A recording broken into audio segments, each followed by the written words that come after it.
Institute of Advanced Technology, Princeton, New Jersey. One year he set a paper and he gave it to his teaching assistant to type it out. The teaching assistant came back to him and said, "Sir, this is the same paper that you gave last year." Einstein said, "Yes, it is. But answers have changed this year. We have to change the answers. Questions are there where they were. We have to find new answers so that we can answer the questions back. Since morning, perhaps we are looking for new answers. And now, let me begin inviting my panelists one by one to talk to you. They are indeed very eager to tell you so many things, but we have the restriction of 10 minutes each.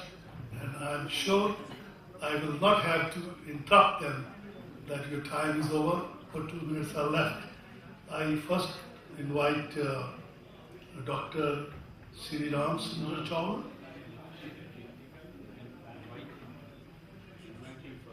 Okay. Professor T.V. Murli Wallaban. Welcome, sir. Please announce your topic first and then address.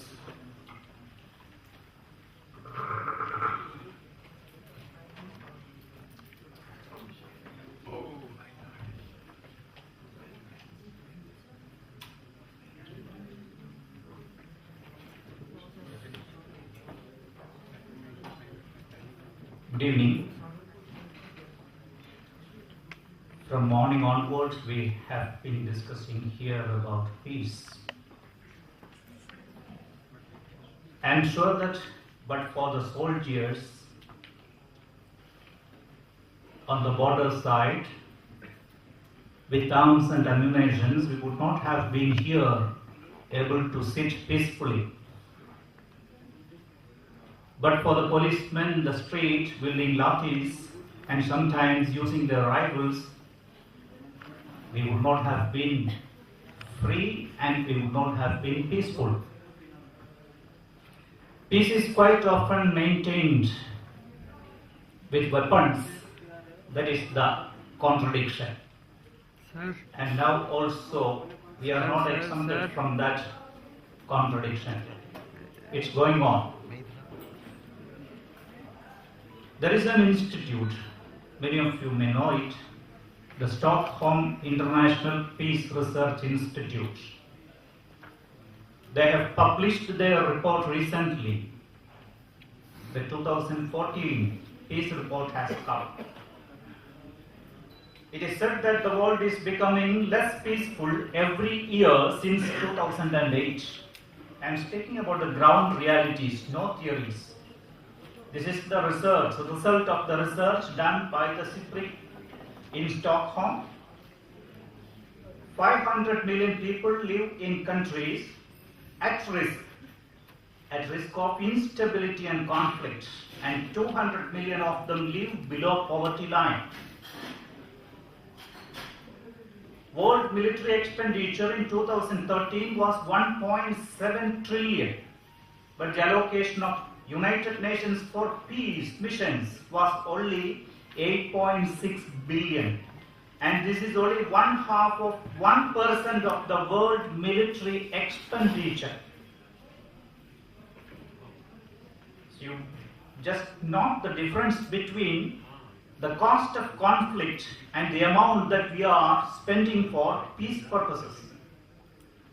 Compared to 2012, an increase of 179 billion US dollars, or a 3.8% rise in violence containment costs. This has occurred in the world in the last year. Cost of 2013 violences amounted to 9.8 trillion US dollars, and it is 11.33% of global GDP. These are the ground realities in which we are living. And to make matters worse, we have to see that if the environment is not in balance, humanity cannot live in peace. Natural calamities. There is global warming, there is ozone depletion, there is climate change, there is deforestation, there is acid rain, there is pollution of air, pollution of water, pollution of soil, and last but not the least, pollution of minds. In these situations, what is the scope for peace? Why did this situation arise? For example, we see that war first originates in human mind. Peace also originates in human mind. In Sanskrit, we used to say manasa vacha karmana. First, peace should originate in our thoughts, then in our words, and last but not the least, in our deeds. But having a look at the ground realities, can we say that we are doing peaceful things on this planet Earth? When we are disturbing the balance of the nature, when we are disturbing the balance of society, these two will have a combined impact on the balance of personalities. As a result, we say society is not peaceful. We say the new generation diseases, lifestyle diseases, are the results of the consequences of the impact that human interventions have made on planet Earth. For example, I am coming from the what you call God's own country, Kerala. And I am sorry to say that Kerala is the capital of cancer. It is the capital of heart attack. It is the capital of what you call blood sugar. This is diabetes. And it is the capital of so many other evils. For example, in drinking, we stand first among other states in India. And we have beaten none other than the Punjabis. See, Kerala is taken as one of the developed states in India. If this is the case of the developed state in India, then what would I say about the so-called backward states? What would be the condition? Why is it so? It's because through our educational system we have been for the last so many decades giving our students information and knowledge. But we were not giving them wisdom. Where is the wisdom which is lost in knowledge, and where is the knowledge which is lost in information? We are living in information technology age. It is also known as intoxicated technology age. And we have become slaves of that. Technology cannot solve all the problems of our life. Technology is a tool. It is a walking stick to a stooping man. It cannot solve all the problems. From A to Z it cannot solve. It's not the panacea. The panacea lies in human mind, about the culture of our mind. And what is the solution, the way out? As my time is very limited, I can say that wisdom is only the answer. If we preach peace, it should be accepted by everyone. If we want to practice peace among this audience, we say that each and everyone should accept that peace should be our first consideration. We should accept it as a fact. So total acceptance is a precondition for the practice of peace, for prevailing peace in society. And for peace, as I have told you, the external environment is not peaceful, the balance is being lost. Second, the society's balance is being lost due to social evils. And as a result, the individual's balance is also being lost. So here, what Indian spirituality has got to do, this is something to be brought into, and I will just quote some words of the Atharva Veda, how our seers and saints took environment into consideration, how they were carefully maintaining the environment. Om Prithvi Shanti, Andariksham Shanti, Jo Shanti, Disha Shanti, Andar Disha Shanti, Agni Shanti, Vayu Shanti, Aditya Shanti, Chandrana Shanti, Nakshatra Shanti, Abha Shanti, Aushatheya Shanti, Vanaspati Shanti, Gau Shanti, Rajas Shanti, Rava Shanti, Purusha Shanti, Brahma Shanti, Andireva Shanti, Shanturme Astu Shanti. This Shanti is the peace. We have no right to disturb the balance of the external environment. That is what it is maintained here. What a delicate balance. The air has got 23% of oxygen and 0.002% of carbon dioxide. If the content of oxygen is increased, it's only a question of the matchstick burning. And if carbon dioxide is increased, we will not get enough oxygen to breathe. Who has brought this balance? Humanity? Never. So what moral right we have got to disturb this balance? Think about the water. 75% of planet Earth contains water, and 75% of human body contains blood, which is both are salty. And if there is over content of water, we say overhydration in human body. If there is less content of water, it is dehydration. Both are not good for maintaining the health. If there is oversupply of water, that is flood. And if there is scarcity of water on the planet, it is drought. Think of the temperature, the body temperature. There is a normal, balanced temperature for our human body, for the outer environment also. If it is too high and if it is too low, extremes never permit sustainability. So how the five elements are treated? That's why in our Vedas it is said that Andariksha Shanti, Prithvi Shanti, Vayu Shanti. Like that, this maintenance of balance is stressed in our ancient scriptures, and that is the prime duty of Indians if we want to do justice to our scriptures. Then next is about the society losing its balance in the form of various evils, corruption, etc. And what is the way out? And our ancient tradition says about Purusharthas, Dharmartha, Kama, Moksha. The education should be stressed on the values of Dharma. Dharma is nothing but the values that help the sustainability of the society and the environment as a whole. And if that is imparted first, then you teach about Artha, economics, politics, science. We are teaching all sorts of sciences, subjects to our students.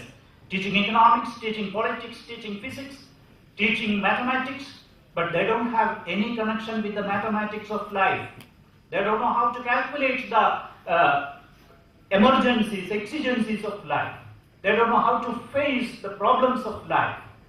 And if physics is studied, chemistry is studied, there is no relationship of the life's chemistry and the textbook chemistry. So, from the context, from the text, we have to go to the context. And here, from information, we have to raise the standard of our students to the level of wisdom. And for that, Dharma is to be taught first about the values of life, values of sustainability. Then Artha and Kama, the desires are to be satisfied, and after attaining a certain age, you should come back from these desires, and that is moksha, mojana, freedom, liberation. Liberation from all these things. It's not for the youth. For the youth, it is to do your karma based on the values. And if these principles are incorporated in our educational system, the traditional wisdom of India can permanently find solutions to the problems of war, conflict, confrontation, and we will understand the language of consensus and peace, love, freedom, etc. to a more extent. Thank you very much. Good afternoon, Chairman of the session and erudite scholars and people assembled here who are interested in peace. At the outset, I would like to say that it was my privilege to do a research project for IISc University, Rajasthan. It was titled Humanism and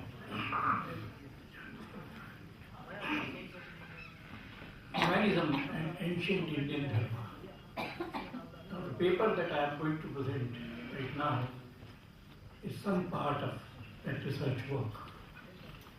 My guide was Professor M.M. Verma. He is not here. I pay my compliments to him for guiding me.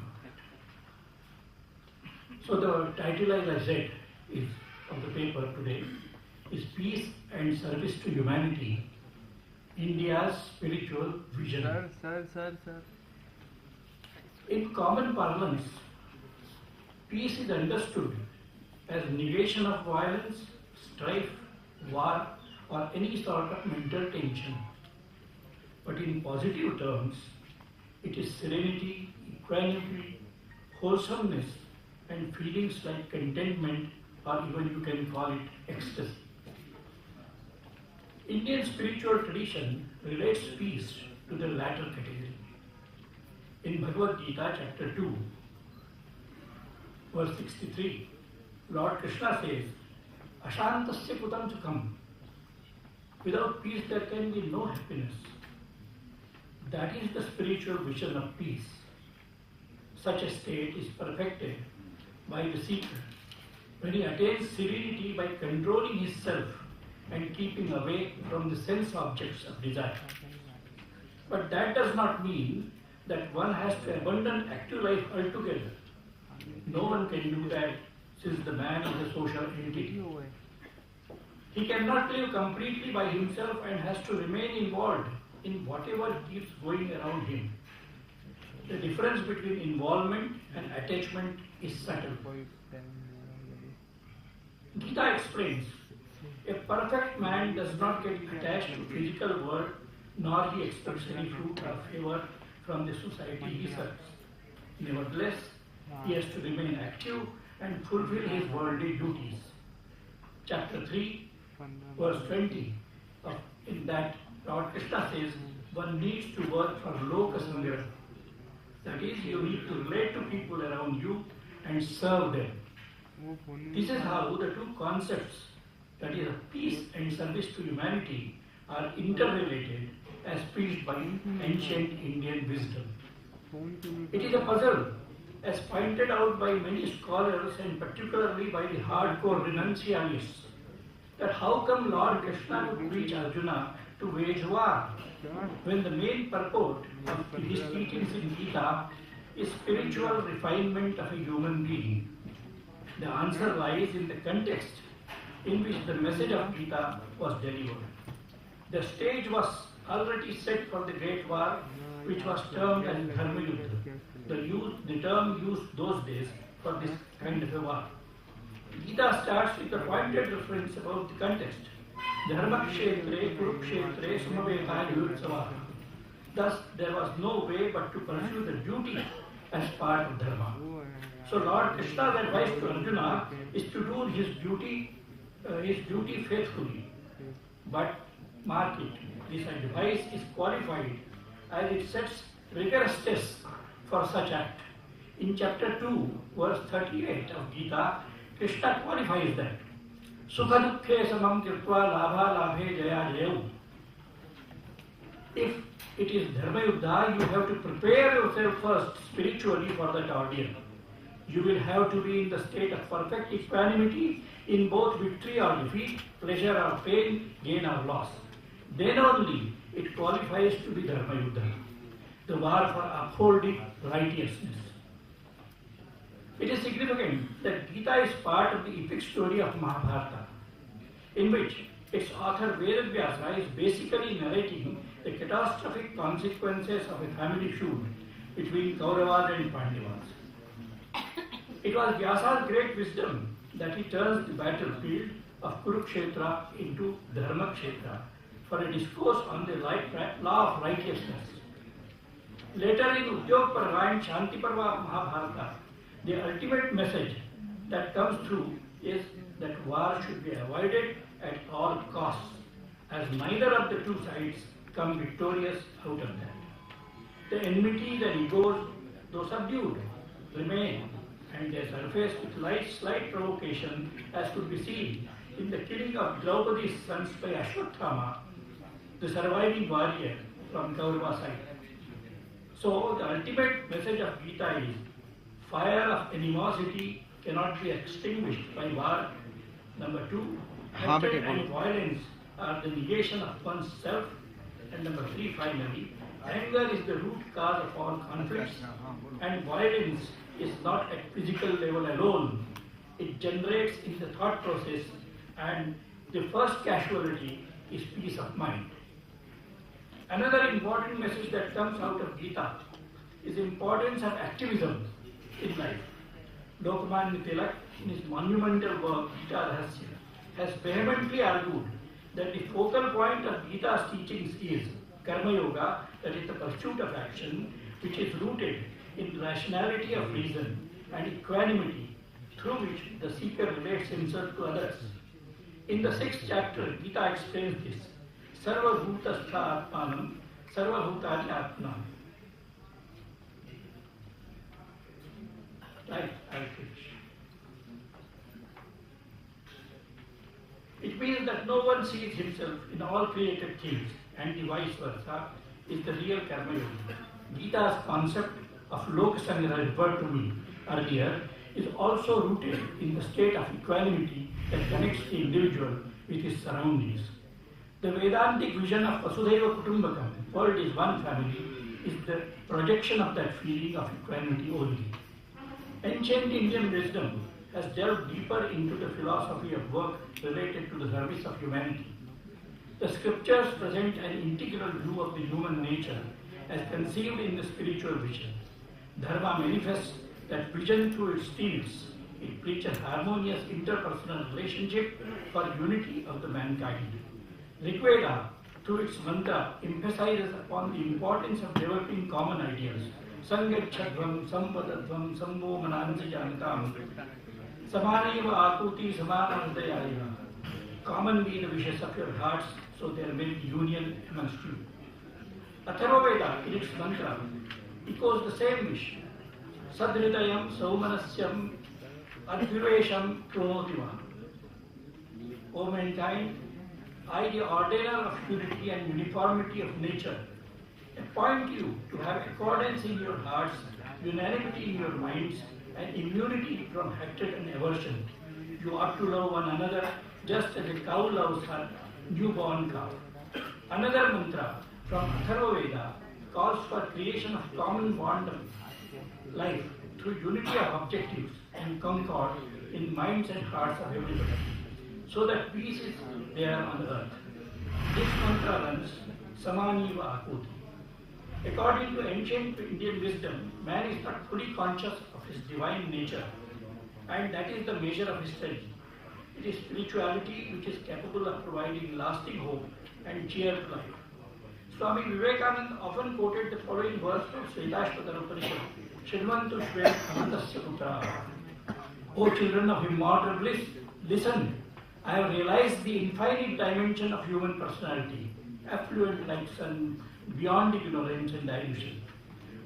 Earlier in my presentation, I have referred to Bhagavad Gita's message of Lok Sangraha and Sarvabhuta Hitayartha. It exhorts us to cultivate the spirit of brotherhood and to dedicate ourselves to work for the welfare of all. It serves as an ethical motivation. Following couplet in the Shanti Parva Mahabharata declares unequivocally that the essence of dharma lies in service to humanity. The couplet runs, Sarvesham yat surattityam sarvesham chahite rataha karmana manasa vacha sadharmam vedajajate. It is significant to note that here it is an ordinary man, Tuladhar, a trader by profession, who is so confidently reveals the quintessence of Dharma to an ascetic, Jajali, and says, as I understand Dharma, it is to be friend to all and to ensure that we serve them through intent, speech and action. The service to humanity is the cornerstone of Indian Dharma. Please, Swami Vivekananda. Yes, this is the last. we have so many speakers. I think I am not just for Make your concluding remarks. I want to quote Swami Vivekananda. Swami Vivekananda was the foremost modern exponent of ancient wisdom in the era of enlightenment in 19th century. Starting his address to the Parliament of Religions in Chicago in 1893, he said, I am proud to belong to a religion which had taught the world tolerance and universal acceptance. We believe not only in universal tolerance, but we accept all religions as true. In this context, Vivekananda quoted the famous couplet from Gita, I am in every religion as a thread through a string of pearls. Echoing Swamiji's speech, the Declaration of Chicago Conference mentioned this. Swami Vivekananda was also quite conscious about impending world crisis. In one of his lectures, he said, misery of the world cannot be cured until man's nature changes. The only solution is to make man pure and spiritually wrong. Thank you. Thank you, Dr. Levin. So, I have a very humble request of the chair. Now we have two very eminent speakers have also joined. Shraddha Swamiji is here and Dr. Chaulia from O.P. Jindal University, Sonipat. So I request that take 2 minutes donation from every speaker's time. Yeah, that's what. They can confine to 7 minutes so that everybody Yes, can speak. yes. And we can all listen to them with great fervor. Thank you. I think we agree to now speak for 7 minutes each, and I promise that I will speak for 5 minutes. And ladies and gentlemen, we are really honored with the presence of Swami Sarvanand Saraswati, and I request him to please come on the dais because he's going to be our star speaker today at the end of the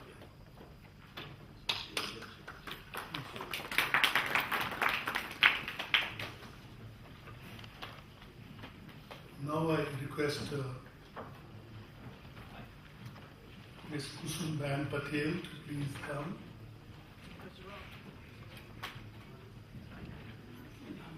She has come all the way from United States and Chicago. She's president of Global Gayatri Parivar. Please, and we just request her to limit herself to 7 minutes. Thank you very much. My dear brothers and sisters, let's chant Universal Gayatri Mantra, which purify our intellect and guide us to the righteous path to bring the peace and harmony on the earth. Om Bhura Bhuvaha Swaha Tatsaviturvarenyam Bhargo Devasya Dhimahi Dhiyo Yo Nah Prachodayat. It is my honor and privilege to be here, one of the speakers in Global Peace Leadership Conference 2014, which has motto to spread the world peace. Here I would like to heartily thank to the organizer for their sincere effort to organize such an important conference need of today. सा प्रथमा संस्कृति विश्ववारा, हमारी भारतीय संस्कृति विश्व में प्रथम संस्कृति, जो संस्कृति का जो मेन उद्देश्य है कि वसुदेव कुटुंबकम की भावना, और वसुदेव कुटुंबकम की भावना के साथ साथ आत्मवेत सर्वभूतेषु की भावना। हम सिर्फ हमारे मानव मात्र को ही नहीं मगर प्राणी मात्र को, हम अपने जीव जंतुओं को भी हम प्रेम और उनके आगे बढ़ाने के लिए हम तत्पर है। वो हमारी संस्कृति है। हमारी संस्कृति ऋषि संस्कृति है, देव संस्कृति है, संतों की संस्कृति है, जब संतों की संस्कृति थी, हमने काफी सुना स्पीकर से, और एक जेंटलमैन ने बताया कि हमारी ऋषियों, हमारे संतों पहले के जमाने में जैसे कहते थे वैसे करते थे, और उनने अपने को स्वयं को बदला तो युग बदला, हम बदले युग बदला। मतलब कि तब हमारी संस्कृति विश्व संस्कृति कहलाती थी, विश्व गुरु कहलाती थी, सोने की चिड़िया कहलाती थी। और आज इस समय हमारे पास 7 ऋषि थे, सप्तर्षि, और 7 ऋषि ने 7 द्वीपों में जाकर सारे संसार में हमारी देव संस्कृति का प्रचार प्रसार कर विश्व का डंका बजाया था। और आज हमारे पास कितने साधु संतों महात्मा हैं? 77 लाख। और हमारे भारत में कितने विलेज हैं? 7 लाख। मतलब हमारे एक गांव के पीछे कितने संतों महात्मा जा सकते हैं सर्व के लिए, सेवा के लिए? 11। और आज परिस्थिति देखो, आज परिस्थिति देखो कि हमारी आज विश्व शांति के लिए सारा संसार भारत की ऊपर दृष्टिपात कर रहे हैं और भारत आज अशांत है। इसका कारण हमारी संस्कृति का पतन का कारण क्या है? आज हमारी संस्कृति की जो धरोहर है, गाय, गंगा, गीता, गुरु, वो और गायत्री, वो 5 हमारी संस्कृति की 5 एलिमेंट थी। वो 5 एलिमेंट को हम गौ को आज काटने जा रहे हैं। हमारे प्रत्येक से एक भाई साहब भी बैठा है, वो स्वामी रविंदर जी, वो क्या करते हैं कि सारी कट रही गायों को एकत्रित करके एक जगह लाकर उसके लिए काम करते हैं। गायत्री का प्रचार के लिए हमारे युग ऋषि पंडित श्री राम शर्मा आचार्य ने सारे संसार में ग्लोबल गायत्री परिवार को जनमानस का परिष्कार के लिए उन्होंने बहुत अथाक प्रयत्न किया। इतना ही नहीं, उन्होंने मनुष्य, समाज, विश्व और व्यक्ति के निर्माण के लिए 3000 से ज्यादा पुस्तकें लिखी। I would tell you here that if really we need the peace and prosperity and harmony in this world, then we have to go back to the Rishi Sanskriti. We have to adapt the lifestyle accordingly. And we have to read the literature which Yug Rishi has written, which, as I told you, it developed the individual, it developed our family, it's also developed the society as well as world at large. So we have to adopt not only that, we have to also chant the Gayatri mantra, which purify our intellect and it guides us to the right path. Not only that, we have to wake up early in the morning. I would say Brahma Muhurat. Between Brahma Muhurat is called between 3:30 a.m. to 5:30 a.m. I'm not sure how many people is waking up at that period. That Brahma Muhurat means Brahma का इसी समय हमारे जो यज्ञ है, हमारे जो योगा, आसन, प्राणायाम, ध्यान, आप देखो हमारा युग ऋषि ने अपने जीवन में जी कर दिखाया। हमारा लाइफ भी देखो, हमारा लाइफ के बारे में I'm almost like 65-year-old. Recently there was one lady came at my house and she stayed at 3 days and she was checking what's my regular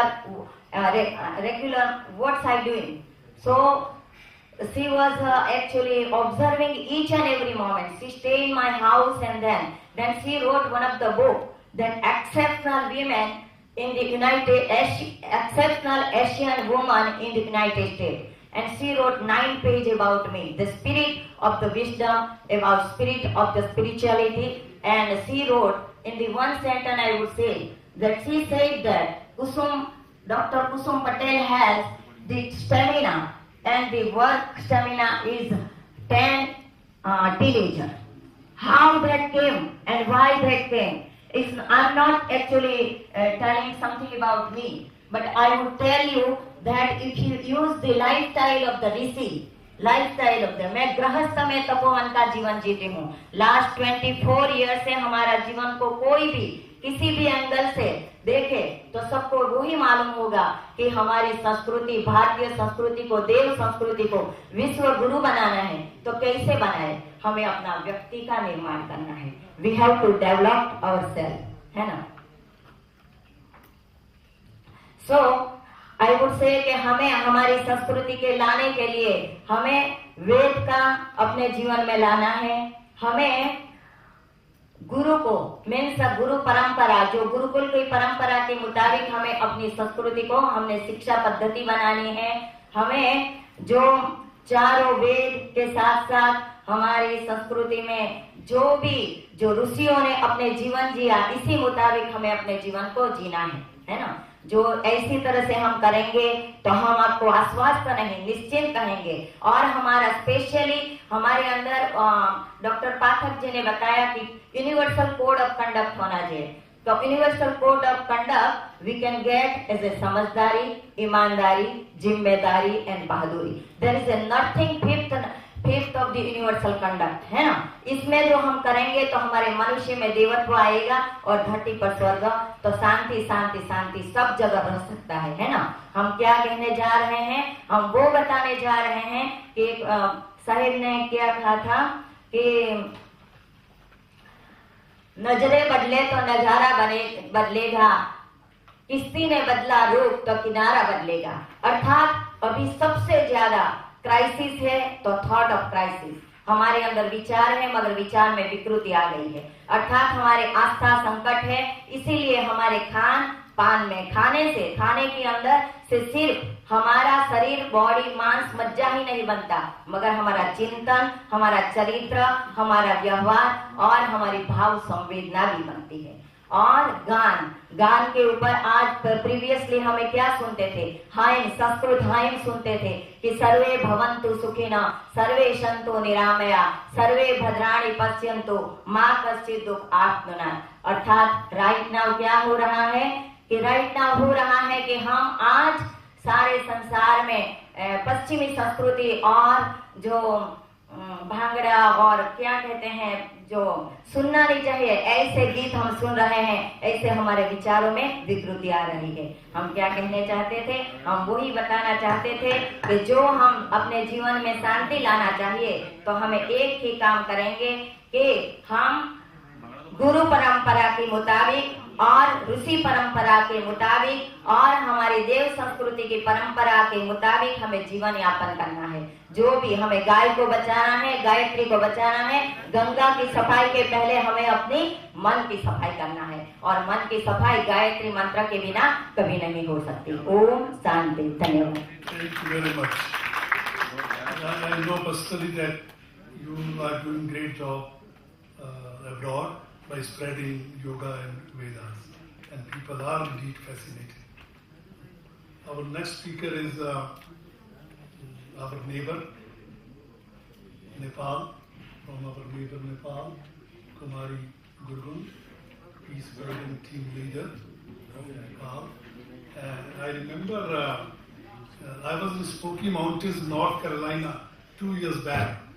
So at homecoming, the church people, invited me for lunch, and the pastor sat next to me, and he asked me a question. He said, do you think Jesus is Son of God? I said, yes, he is Son of God. You are also Son of God. I am also Son of God. We are all children of God. Ek pita, ek kiske hamara. Then he said, no, what I mean is, do you think he is the only Savior? I said, not he, but his teaching, love thy neighbor. So we love you from Nepal. You are our ex-neighbor, the only Hindu Rashtra. Thank you, sir, Mr. President and Mr. Chair, distinguished guests, ladies and gentlemen. It is a privilege for me to share my work experiences with you. I'm not a professor, nor am I a doctor, but I'm a development practitioner working at the grassroots with the community of interfaith peace building. So I would like to share some of the, I think this presentation is quite long, so I will skip some of the slides. There are a lot of achievements, but I would like to share the challenges and the learnings that we face through our experiences. So we work in 10 districts of Nepal, from the west to the east and from the hills to the plains. We work with local organizations, which we call partners, local partners, and our main thematic areas are education, health, peace building, and livelihoods. And I am the peace building responsible person in my organization. So the vision of our organization is fullness of life. How does one achieve the fullness of life? It's tangled. It's like a spider's web. We need hope and freedom. We need justice and equity. We need peace and reconciliation. We need dignity and respect, well-being and security, as much as environmental sustainability. If one component is missing in this web, then there is no fullness of life. Interfaith peace-building practices. In UMN, we have a contextualized structure that we work with. So understanding the situation, what is the problem? Relationship building among the community key members, among the interfaith religious leaders, within the intrafaith leaders. We talk about 3 levels of the inner level, the intra level, and the interfaith level. So relationship building, self-relationship with God, relationship with each other, relationship beyond your circle. Identifying the options and strategies, then mobilizing the community and working towards reconciliation and acceptance of each other. And then in each stage, there is a coaching, there is a mentoring and supporting in each stage. If something goes wrong, if there's a problem that arises within each stage, then there is a redesigning of the phase. So we have 2 approaches. One approach is a proactive approach, which we prevent. It's a prevention, and the other approach is a reactive approach, which is a resolution mechanism. So maybe I will not be able to talk all about the approaches, so I will talk about the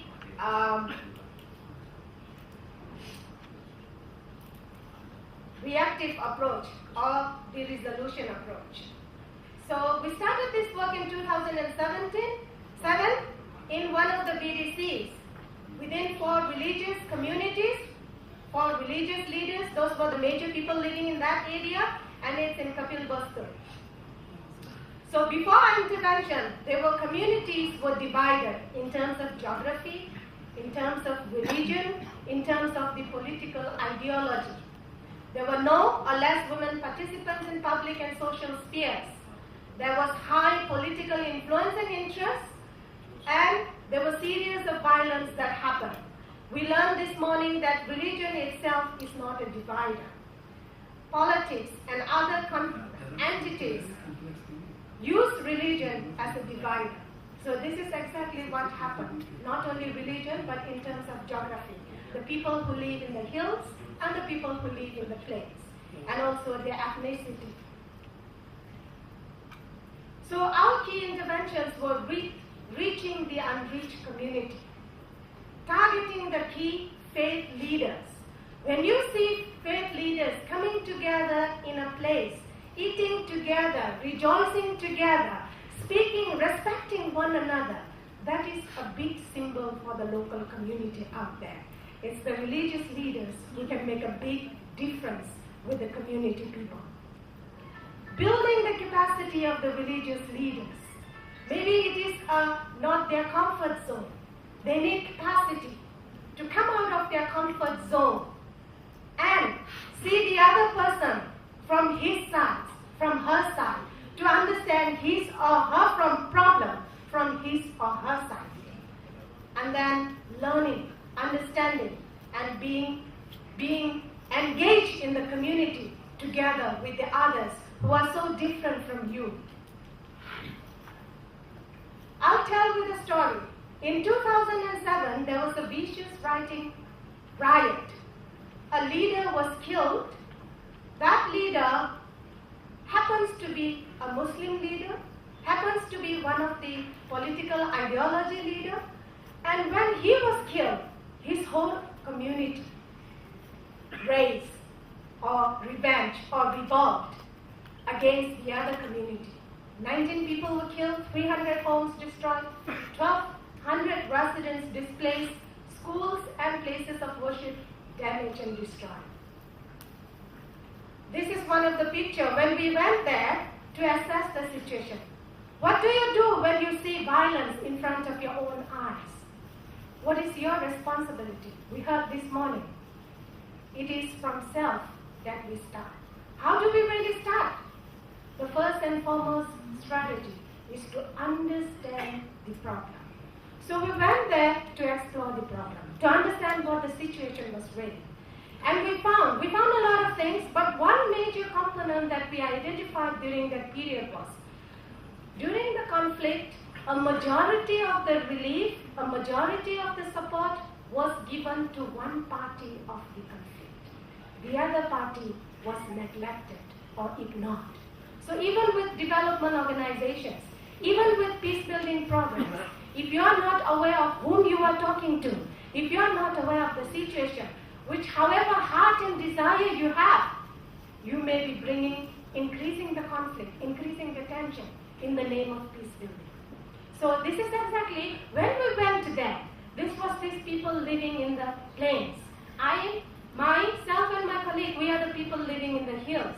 So these Madheshi people, what they say was, you are the first people who come to us to say, who are totally different from us, but who come us to say, what happened? What are your needs? So that place, we invited some key people, but then 200 people turned up. And it became a place, a space for venting out frustrations. So with our programs, instead of going on with our programs, we have to reschedule our program and listen to the frustrations, to the people's voices that are unheard, suppressed for many a time. Ms. Karan, please get that. So, yes, we have social community engagements, and then there are some, I would like to talk on the challenges. When we work for interfaith relations or interfaith peace building, there is high need of sensitivity. You need to be sensitive to the differences of other religion, to the faith of other people. Sometimes there is a fear of faith from your own faith community. You may be looked down upon by your own community if you work for interfaith. And then the larger unreached areas still remain divided. We work in 1-2 VDCs, but the surrounding is still divided. So there is high expectations and limitations to the resource. There's the work of Zygmunt Bauman, the social scientist, about how the Holocaust, one of the major genocides of the 20th century in which 6 to 7 million people were killed, was based on the notions of modernity, efficiency, and advancement, scientific advancement and technology. So clearly all these materialistic concepts, which are based on linear thinking that we are progressing forward, century by century, and we are getting to more and more better times, I think is misguided, because what it's doing is it's also producing a lot of violence. And therefore, there's a need to hark back to the past. We cannot romanticize the past. There have been bad things happening even in ancient times. And if you actually look at the works of prominent historians, they'll tell you there were forms of discrimination, violence, and even warfare in ancient times. I'm not denying those. What I'm saying is, we've got to be strategic. Select the ones that worked. I mean, look at the Aboriginal people and indigenous people. That's again another area where I think there's so much to learn from them. They're not part of organized religions, but if you look at the way they have resolved their conflicts and have kept it below the threshold level of mass violence, there's so much to learn from the indigenous communities around the world. In our discipline of international relations, we often study the Iroquois Federation.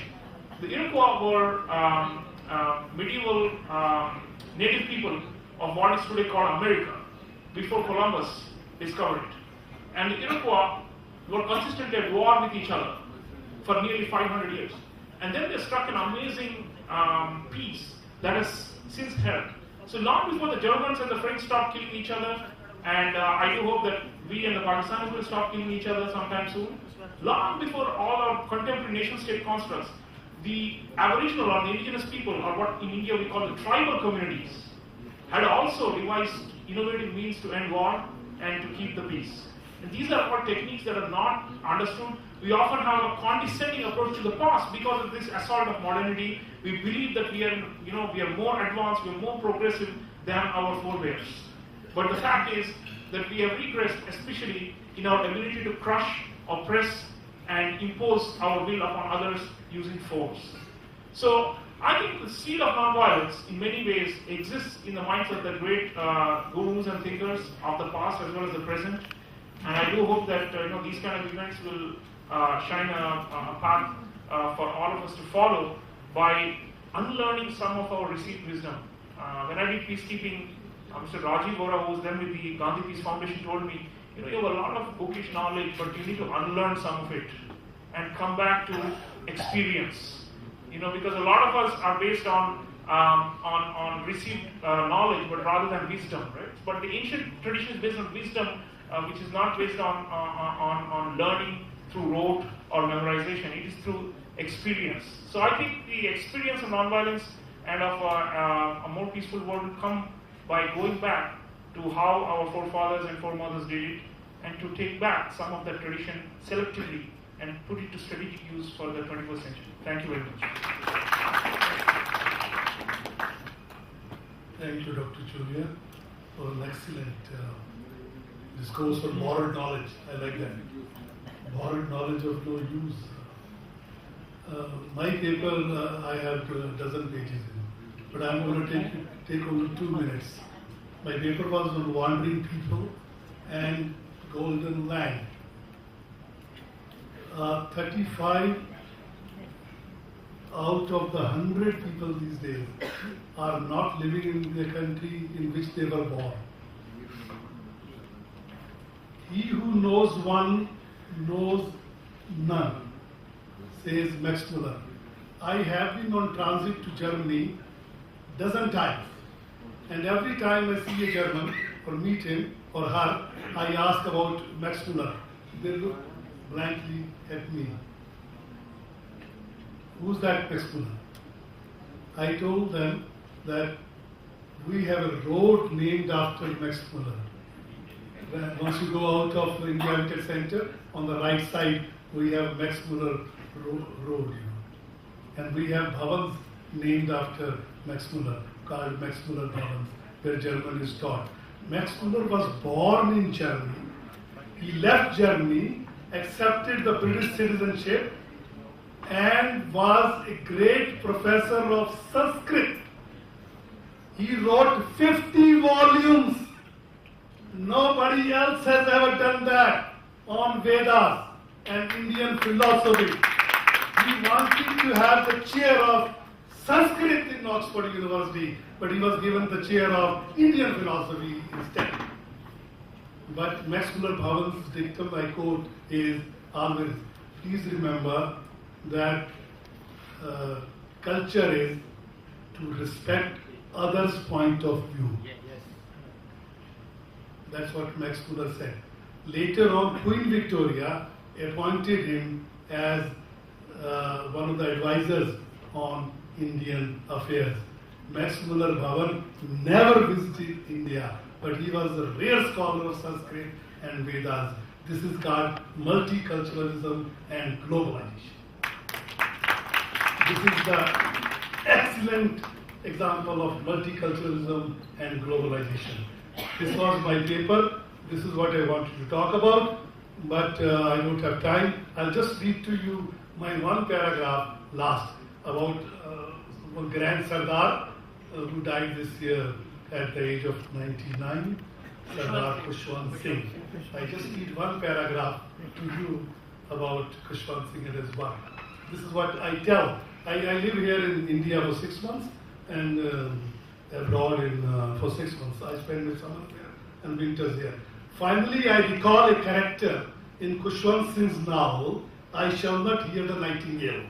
That was a novel he wrote, based on Pendarel Moon. Pendarel Moon was the Deputy Commissioner of Amritsar and author of many books, including one Strangers in India, in which he castigated English people who spent their lives in India without ever getting to know Indians. Ironically though, he stayed back in Delhi after partition because he was in love with a married Punjabi girl. So he stayed back. But soon he met Pauline Barnes, the wife of an English diplomat, who divorced her husband to marry Penderell in London. But the marriage did not last very long. Khushwant Singh says, the moral of the story is, it is not wise to love one woman and marry another, nor love one country and live in another. Not all wanderers are lost. Ladies and gentlemen, I have the honor of inviting Saraswati and the Chancellor with Vidyapeeth in Delhi to please talk to you. Okay.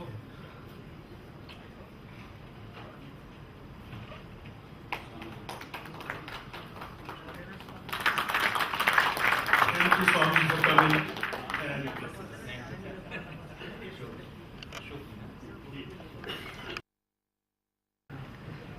ये Global Peace Leadership Conference 2014 में इसको organise कर रहे हैं Interfaith Foundation of India, GPF India, IASC deemed university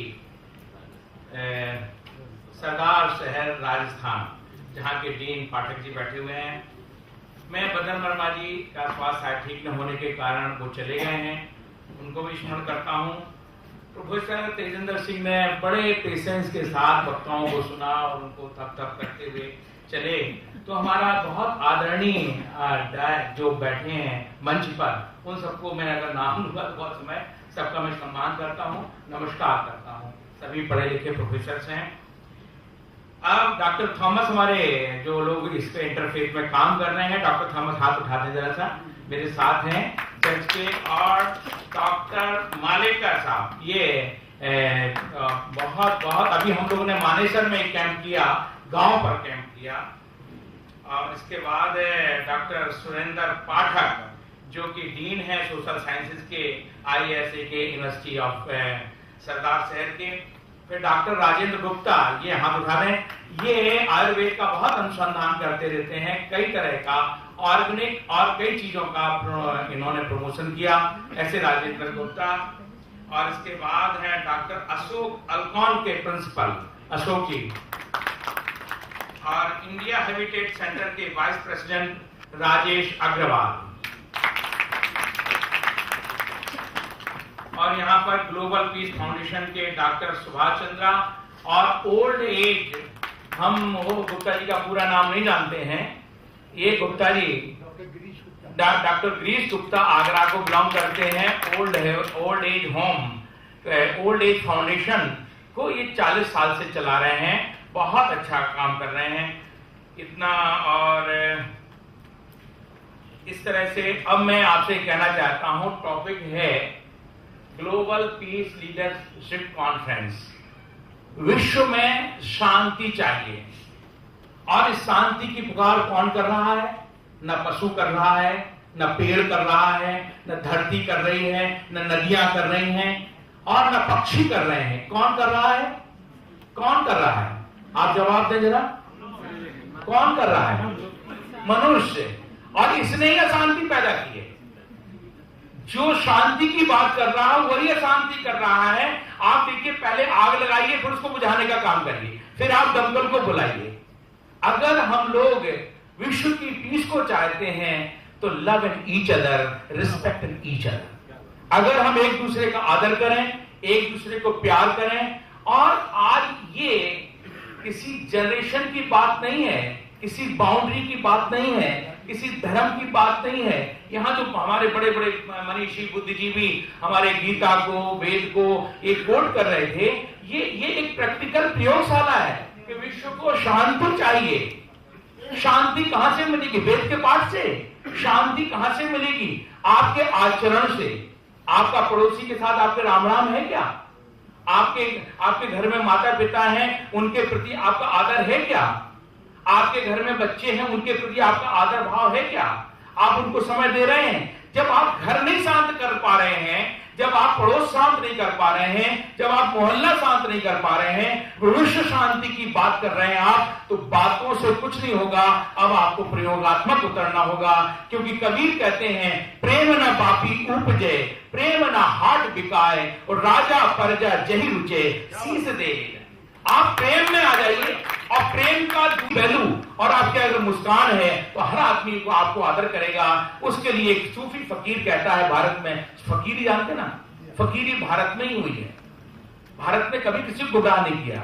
Nanak फकीर थे, कबीर फकीर थे, रहीम फकीर थे, यहाँ पर शंकराचार्य फकीर थे, जिन्होंने सब कुछ लिख करके, एक फकीर बड़े मस्ती में लिखता है, या तो तेरे दीवाने हंसे या जिसे तू तौफीक दे। तौफीक, वरना इस दुनिया में मुस्कुरा सकता है कौन? अभी हम ही गुप्ता जी आ रहे थे, मैंने कहा भाई ये ग्लोबल पीस का कार्यक्रम किधर को है? बोले हमें नहीं मालूम। अरे भाई प्यार से बोलो, अगर वाणी से ही बोलना है, नहीं मालूम सर मुझे नहीं पता है। यानी आप देखें बोलने की भाषा बदल गई। और एक व्यक्ति, अब यही आपका ग्लोबल पीस का ही लटकाए हुए था, मैंने कहा भाई आप तो वही सेमिनार से आ रहे हैं, किधर को ही है? वो कह रहा जगदम्बा हाल में। मैंने कहा जगदम्बा हाल कहाँ है? अब हम लोग जगदम्बा हाल ढूंढे।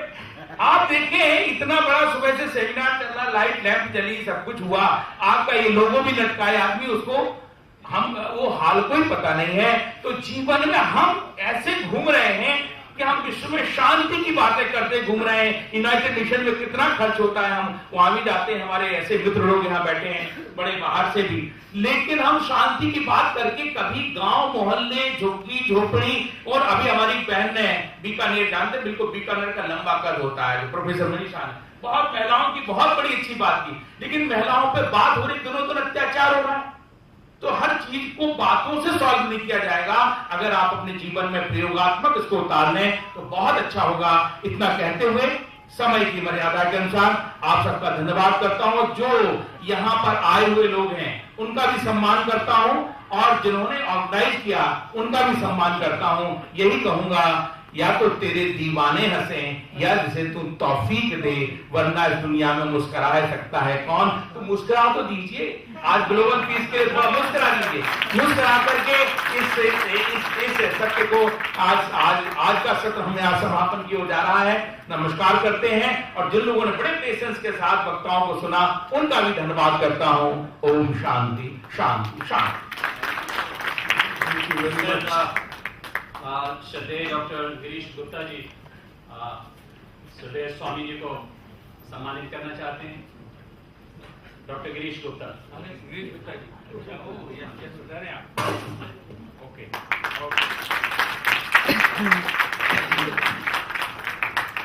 Thank you, Swamiji. Thank you. Before I take the mic to Ashok, I want to thank my panelists, my great panelists who have been very cooperative with me. I apologize for any inconvenience, short of time, but really we enjoyed listening to you. Thank you. Over to Ashok. Thank you, sir. Thank you, Dr. Lamba. You've been great. The panelists have been great. And what I have witnessed this morning is every session had one explosion. So it is not difficult to say who was the explosive one this evening. Swami ji, तो आपने बहुत बड़ी तौफीक दी है हम सभी लोगों को, तो बहुत बहुत धन्यवाद। और मैं ये चाहूंगा कि डॉक्टर सुरेंद्र पाठक 1 या 2 मिनट दें आप लोग, की आपको गुदगुदाती हुई भाषा में धन्यवाद प्रस्ताव करें। आइए doctor Surendra Pathak, thank you very much. सबसे पहले तो आप सब लोगों का जिन्होंने बहुत शांति से सुबह से शाम तक जो है बहुत प्यार से सबको सुना है, उनका मैं आभार व्यक्त करता हूँ।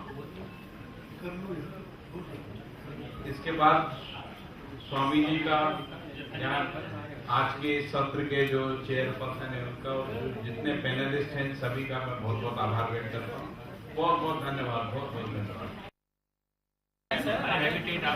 सब आप ही का है। जनरल साइड ये हम रहेंगे। कैमरे में आ रहे हैं हम लोग। क्या आपका हाथ आ रहा है ना मेरे कैमरे में? अरे क्या बात। हाँ जी सर। में पहुंच जाए तो बहुत sir look in side camera please. Okay sir, one से जनरल साइड या Now we are continuing. ये पीछे कर लो आप। मुस्कान नहीं दे रहे हैं आप या, लोग। पीछे आ जाओ यार। एक मिनट, मुस्कान, मुस्कान, मुस्कान दे दीजिए। मुस्कान, क्या बात है? Thank you, wait sir, wait thank you. Wait sir.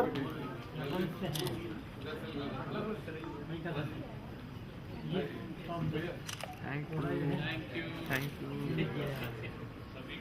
हो गया जी, धन्यवाद. Thank you. Thank you very much. धन्यवाद। Thank you. भाई फोटोग्राफर्स का भी धन्यवाद।